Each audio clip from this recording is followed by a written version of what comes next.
thay what hai long slur what shepti la yong hiwa a em what can ra hai shunon pen em u don ha cha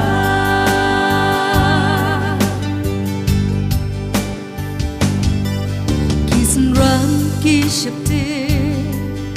amano banyara ka eryong ba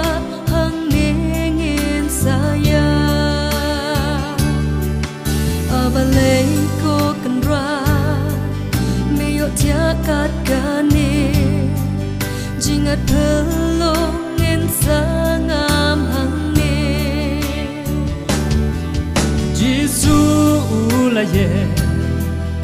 abalay pikusla hang no kajinge shana shawe pipa eryong tu sange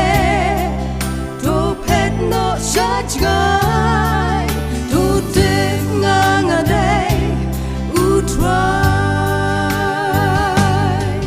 she can tinudra ka eryong kalapa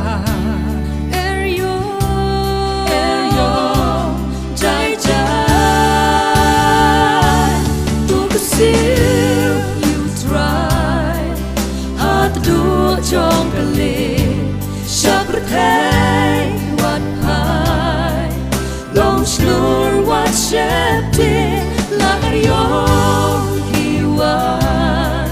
a em what can ra hai shunon pen em u don ha cha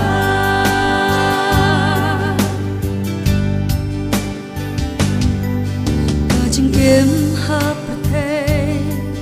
tăng ki eryong kishle